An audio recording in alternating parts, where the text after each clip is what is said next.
Joe Phantomaniacs, welcome to the newest unboxing here on the Needless Things YouTube channel. Today we are looking at, today and all week, we are looking at the newest wave of Super 7 Ultimates. This is the fourth wave of figures. Hopefully the next wave is not the last, because the sixth wave, we just found out, has been canceled due to not meeting its pre-order needs. But today we're looking at Gung-Ho. That's right, it's Marine Monday. Had to stretch to come up with a day theme, and the rest of the week's not going to have it. I also realize I need to talk about that, which I had completely forgotten about. I apologize for the chair noises. I ordered these direct from Super 7, which was supposed to mean that I would get them before anybody else, or before any other retailers shipped them. But Entertainment Earth did get these in a couple weeks ago. I've been patiently waiting ever since the March 5th email to let me know that they were going to be shipping soon. So as a little reward, because obviously Super 7 wants you to order from them because they benefit the most from direct orders, you get a Super 7 Super Pack when you order direct from Super 7. Now, I'm not opening this because I'm not positive yet that I'm going to keep it. It's pretty neat. It's repaints of existing accessories. They all look great. I mean, look, the detail, everything in here looks really good. I just don't need more stuff to put in a bag, to put in a drawer. You can see the barrel on that shotgun is a little bent up there. You know, it'll straighten out. That's not great, but it'll straighten out. I do kind of want another rifle, but whatever. And then on the back, look at that. Joe laser blaster, shotgun, small blaster, cobra blaster, small cobra blaster, backpack, binoculars, walkie-talkie, and flashlight for a total of 9 bonus accessories. This is a really cool pack. I don't know. I'm going to keep it on a card. This is a cool collectible item. And I'm actually wondering now, do I have any? No, I don't have any card backs sitting around here. This is not the same dimensions. Well, and it's also way deeper, so it's not going to fit in a protector.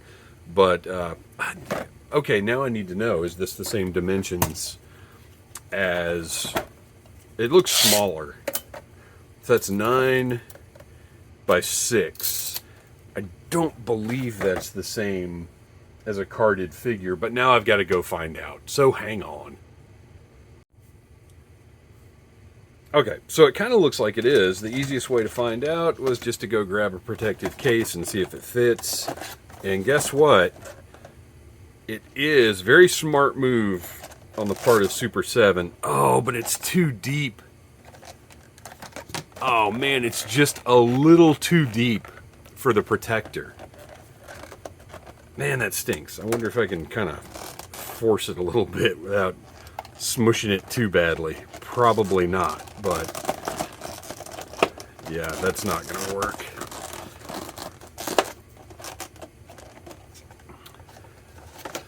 But what I probably could do is just find some, I can work around that, I think. So yes, it is the same dimensions as a regular carded G.I. Joe figure. I'll just... You know what I can also do? There we go. There's the answer. Just flip that over, and I'll just put some adhesive on the sides. And just keep that the way it is. Cool. All right. So that answers that question that maybe none of you had. You'll notice that there is no slipcover on these. That has been eliminated. So Super 7, in the course of just trying to do everything they can to stay profitable and continue making these awesome toys, first they eliminated the brown cardboard mailer, or protective box. It wasn't really a mailer because they weren't mailing anything in it, but the protective box. Now they've eliminated the slipcover, which I loved, but at the same time is just not necessary. This is really what a product should look like, especially now that some of these Ultimates are ending up in retail shelves. You need to be able to see the figure, and the slipcover is just a thing that's going to get damaged and messed up by customers. On the back of the box, you've got some shots from Sunbow, which is what the figure is based on. I find it a little weird that they didn't include a shot explaining this head, because it is from a specific episode. I think it's the one, and I could be wrong on this. Tell me in the comments if I am. I cannot remember the name of the episode, but I believe this look is from the episode where all of the G.I. Joe team's family members get kidnapped by Cobra and are mind control forced into moving exploding crystals across the country, something along those lines. I think that's what this and these are from. Well, yeah, because look, there's one of the exploding crystals. So yeah, there you go. I am pretty sure it's from that episode. On the back, you've got a nice file card here. Looks beautiful. I love these graphics on the back. This is great. So let's open it up and take a look at the figure. Because we all know Super 7 does a beautiful job of packaging. All of their packaging is pretty much the highest quality you can get. It's once we get into the toy itself where the rubber meets the road, as it were.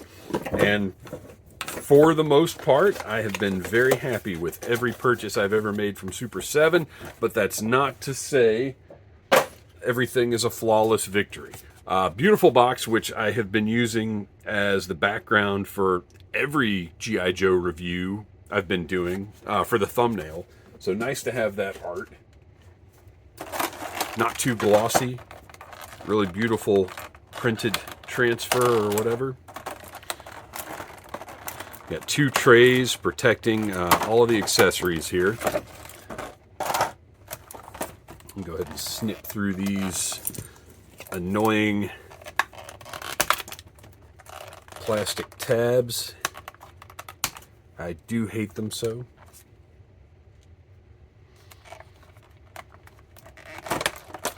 Fortunately, Super 7, unlike some other companies, only puts a couple of them on there. And then everything else is held in here with friction, so I do appreciate that. I'm not sure if I had been asked if I would have said Gung-Ho should definitely include some big gloves so that he can move the crystal from that one episode. Now, I will say, though, it's an episode... Oh, man, that head's not going to come out easily.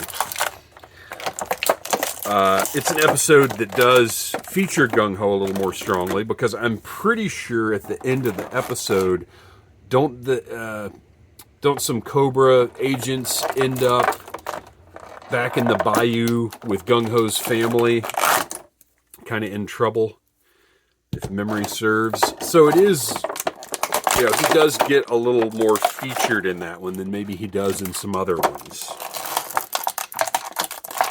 Oh, gosh. There we go. Holy cow. And then in the lower tray, got a nice little assortment of weapons here. Oh, I just realized he does not come with the Joe Laser Blaster, the XLMR, XRL, whatever it is. Okay. Yeah, I would prefer that over the M16 for sure. Let's take a look at Gung-Ho. So interesting, the debate about, well, no, this is painted too. Huh. He's very pale. He is not Hulk Hogan. So we've got standard Super 7 articulation. Got the bicep swivel, the elbow. Hear that squeak of a freshly opened Super 7 figure. Fists for punching.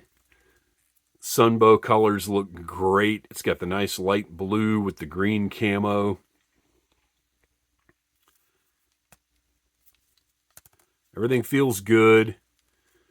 His lips are painted. But this, if you check the, what is it called? The key art, isn't that what it's called? For Sunbow, he's got a little black speck on his shoulder there. I'm not super happy about that. The key art, I think, is what it's called. This is exactly what Gung-Ho's lips look like.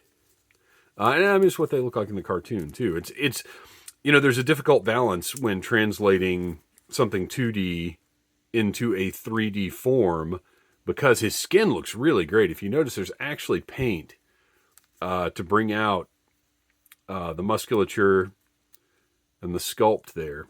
I'm wondering if his vest is removable, and it sure is. Why wouldn't it be? Because, of course, they want to use this body for other things, probably. He's got his tattoo, which I am not going to make any comments about the tattoo.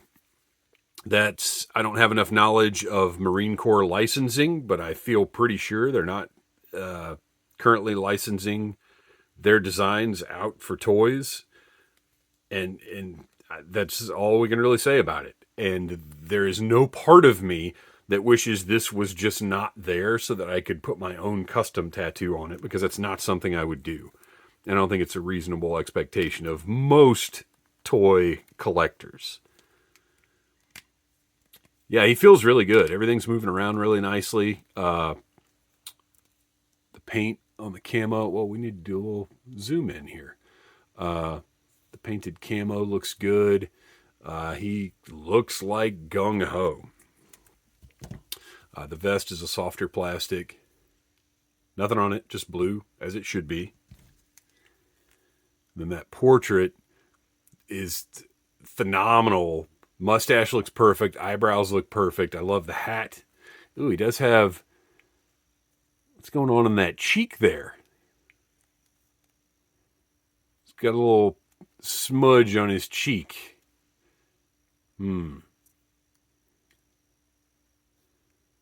Eyes look great. All right, now let's see what else our Cajun includes. I already took a look at the backpack, which looks great. The color is excellent. Now, this is the toy-based backpack, because what Super 7 has been doing is creating, Sunbow-accurate versions of the characters, but then throwing in, where possible and where it makes sense, throwing in accessories that are from the classic toys. So you've got this backpack with actual backpack straps on there pretty securely, feel good. I'm not too worried about those popping off or anything. And then it slides on and fits the figure just like a real backpack, which I really appreciate. And it does fit. It fits well because it sits right. There's no peg involved with it. And it looks like it's supposed to look as a backpack. I just appreciate that. I think it's cool. I don't know that I'm going to display him with it because he didn't have it in the Sunbow cartoon, but it also looks cool and doesn't detract from his look at all. He's got his original toy grenade launcher. I guess you can say grenade launcher. I don't want to say the G word, but or the 3-letter G word. It's got a little bend here on the stock. Need to heat that up. Does have the shoulder strap, so you could potentially throw that over his shoulder, maybe. And then have him holding the M6. Now, here's another one I'm not sure about with YouTube. Can I say M16? I don't want to say GUN, but can you name specific ones? I don't know. But anyway, this looks great. It's nice and straight. It's rigid enough to hold its shape, but at the end of the day, I'd still rather have the Joe laser rifle. I mean, this looks great, don't get me wrong, but this is not what I want with a Sunbow figure. Got an alternate portrait of the yelling no hat head. That's just a little mold. Left from the mold right there. It's more visible on... This is one of those things that's more visible on camera. As a matter of fact, when I look away from my camera view and down on it, I can't even really see that. So great yelling head. Got another alternate portrait with a smiling head that is potentially from the end of the episode I mentioned where Gung-Ho is back with his family maybe, or just a general Gung-Ho smiling. Looks good, whatever the case. This might actually be the portrait I go with just because it's not neutral, because with these animation-based figures, I want something a little different, something kind of special. Here is the exploding crystal.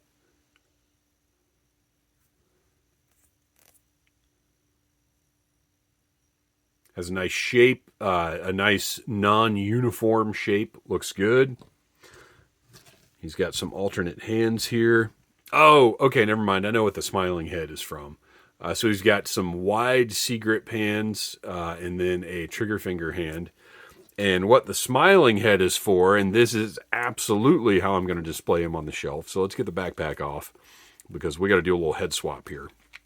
Unless I end up needing to heat this, which I hope I don't. Oh, look at that. Pops right off. I love it when that happens.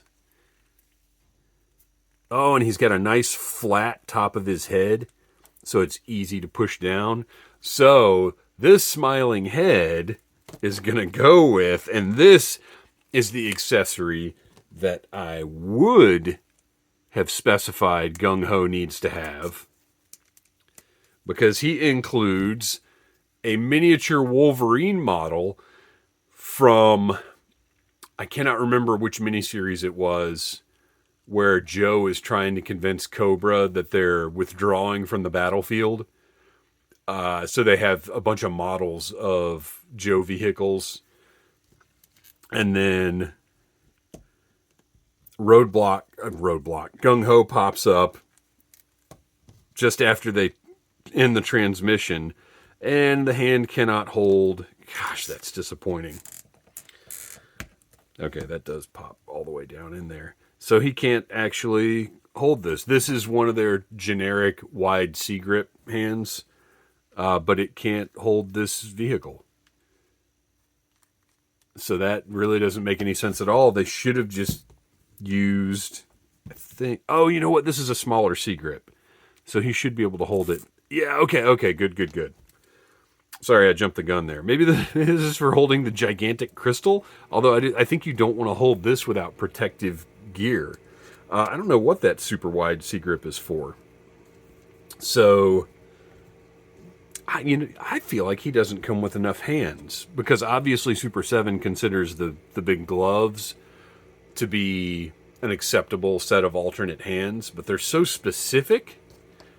I don't love it. So now we're stuck with, he's got to have one fist balled up, and then the left hand is going to be holding that Wolverine. Because again, if it's something cartoon specific and it's something that I don't see in another toy line, that's how I want to display these. There it is. So that C-grip holds it just fine. But then this hand is left with kind of nothing to do, because I'm not going to put a gun in it, because he's not holding his gun and the Wolverine.